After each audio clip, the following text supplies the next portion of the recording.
Hey, I'm Peter Franson from christiangeekcentral.com and Spirit Blade Productions. Welcome to Essential Issues Weekly, where I talk about DC Comics 1 week after their release on the Ultra tier of the DC Universe Infinite subscription service. In each installment, I pick an assortment of comics to talk about as a DC fan, and then also explore what, if anything, they have to say about the essential issues of real life. Now, warning, full spoilers for everything I talk about, so be aware this is your first and only warning that many spoilers lie ahead.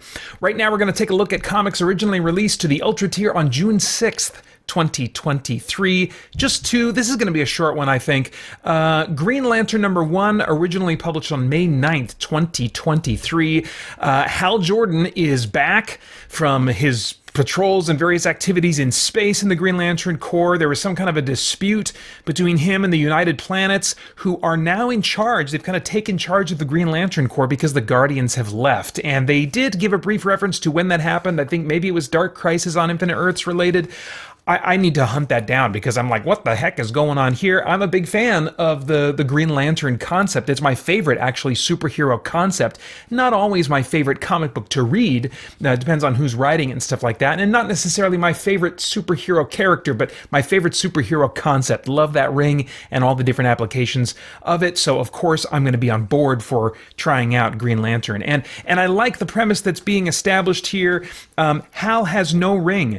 The United Planets wanted to quarantine Earth. He's like, no, none of that. I'm out. So he's back on Earth and trying to kind of reintegrate into his normal life, or what was left of the normal life he had a long time ago. Carol Ferris, his on-again, off-again love interest throughout the decades in comics, is making it clear in this issue that she's not his girlfriend, is not available for that. She's moved on. She has a boyfriend. Also, Ferris Aircraft has kind of moved on, that Hal Jordan has historically worked for as a test pilot.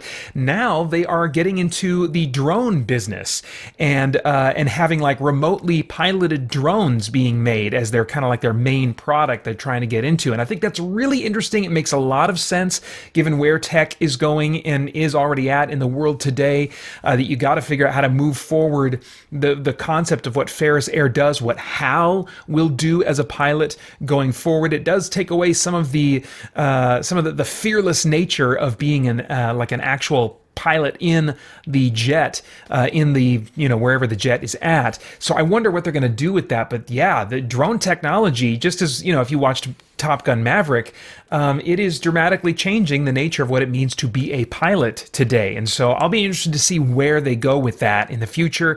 Sinestro, the arch nemesis, of course, of Hal Jordan, is seen kind of lingering in the shadows of a bar. We don't know what his plans are potentially, or if he still has a yellow ring or what, but they're just at least teasing he's on Earth. He's going to be mixing it up with Hal probably in this book before long. The basic kind of like setup for Hal getting a ring again is that someone got their hands on some Manhunter armor. The Manhunters were a race of robots the Guardians created initially to police the universe, but that didn't work out, so Green Lanterns were kind of like the 2.0 version of their plans. But these Manhunters are still out there and usually, at odds with the Green Lanterns. Well, someone got some Manhunter armor and starts just wreaking havoc downtown and blasting green energy everywhere. Hal shows up, and when he gets blasted, in that moment, through sheer willpower, uses that energy, absorbs it, and creates a ring out of it. And so I'm really interested to see what the unique possibilities could be for a unique Green Lantern ring made from Hal's own will going forward. I think there's potential for it to work differently from other rings, just like Kyle Rayner's ring worked differently from standard Green Lantern rings back in the day. So I'm interested to see what they'll do. I do like Hal Jordan as a space cop, as a member of this Green Lantern Corps, but I like his adventures to be happening on Earth or closely tied to Earth. Because when you're going around in space and these aliens all look super duper weird, you can't tell, are they frowning? Are they mad? What is going on? It's just harder to get invested in character-driven stories, which I tend to really like, when you're interacting with people that have 13 eyes or whatever the crap. So it looks like a theme, if there is one in this book, in the opening arc here, may be about reconnecting with people after time has passed and life has changed, along with people changing that one might be looking to reconnect with. And I think as we age, as we get older, and we have experiences like this, reconnecting with family we haven't seen in a while, and just discovering, oh, people are in a different place, and they themselves are different people in some ways than the last time we were really close to them. So I think that could be an interesting theme. I'll look forward to issue number 2 of this new Green Lantern series, written by Jeremy Adams, whose run on The Flash I have really largely been enjoying. So look forward to seeing what he will do with Green Lantern. Then the only other book I really read this month, and really felt like reading this month, was Superman Lost number 3, originally published May 9th, 2023. I am losing interest in this series. The premise of the series in the first issue is that Superman is flung far from home through like kind of a sci-fi warping, singularity incident, and he has to survive alone for months and then arrives home after all that time, but due to a time warp appears to have been gone to everyone else for just like minutes or something like that. And he is dumbstruck and almost in a walking zombie type of state, is clearly experiencing some form of PTSD, and that is borne out when in the next issue we see him sleeping on the floor and discover that Lois has regularly found him sleeping on the floor for some strange reason. So he has been impacted in a major way by this experience. And yet these things that bookend each issue so far, or at least issues 2 and 3, in the present day, while they indicate that, like, boy, he really went through something, the 2 flashback stories that we've seen in issues 2 and 3 so far have not justified PTSD for me. This issue, Superman also commented while during the flashback that he had been gone for a year already. This is just in issue 2 of a 10-issue series that over the course of the issues is presumably going to tell us all that happened while he was gone. So if by issue 2 we're already at the point where he's been gone for a year, I'm like, wow, how much further is this going to go? How much life is he going to end up living before he, comes back? But even so, when he comments that he was gone for a year, in the same breath says Lois is going to kill me she's going to kill me when I get back. And I'm like, dude, if I was gone from my wife for a year, that would not be what I would say. My wife is going to kill me when I get back. I would be in tears. I would be so worried for her. I would be immensely depressed, having no ability to communicate with her. By the time 12 months have passed, apart from my wife, I'm not going to be saying, boy, she's going to kill me when I get home.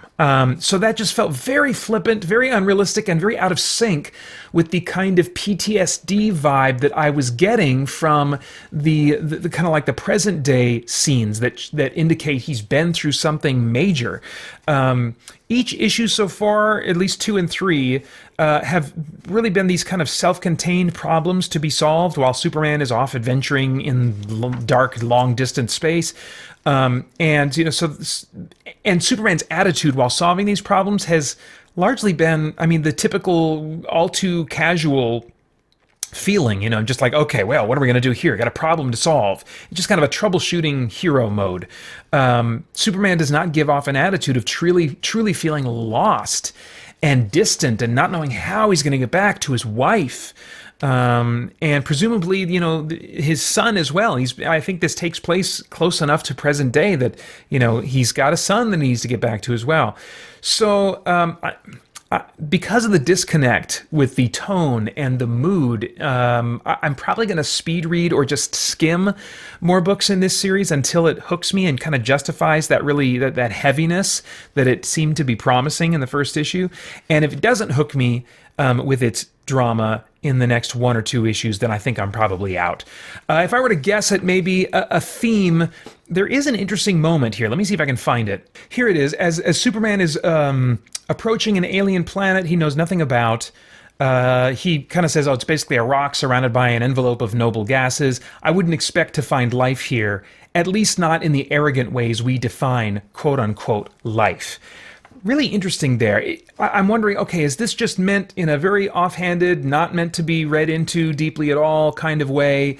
just meant to convey the wondrous unknown possibilities of sci-fi and just remind readers, hey kids, sci-fi can go anywhere. So, let's just kind of open up our minds and see what kind of fun adventures we can go on. But he uses the word arrogant, at least not in the arrogant ways we define life, which seems to indicate to me that Superman and the writer have an idea of life in mind that is more open-ended, and there is a view of life and how it's defined that is more narrow that they are critical of in this moment. And so what I want to know is, okay, what's that all too narrow definition in your mind of life? I think that the definition of life is becoming all the more crucial today, not regarding issues like abortion that have been crucial when it comes to the issue of the definition of life that's been crucial for decades now. So of course we know about that, but there's also end of life care and defining when a human life ends. But now we've got the rising tide of AI and AI applications that not at this point, but I think either in my lifetime or in my children's lifetime, we'll get to the point where people are not in science fiction movies and not jokingly the way we talk about Alexa, but seriously asking the question, is an AI alive? I think we're probably decades still from that question really being asked, but it could be in as little as, a couple of decades that people are seriously debating that, on college campuses. I don't know. So I'd be curious what the intention of the writer was here. But, like I said, it could just be an off-the-cuff remark. It's just that word arrogant that kind of made me raise my eyebrow and go, is there something else you have in mind here? So I would love to pick the writer's brain. But those are all of my thoughts on comic books for now. As always, I would love to get your thoughts and reactions in the comments below. Remember to check out christiangeekcentral.com, where you'll find tons more content. Thanks so much for watching. Bye-bye. christiangeekcentral.com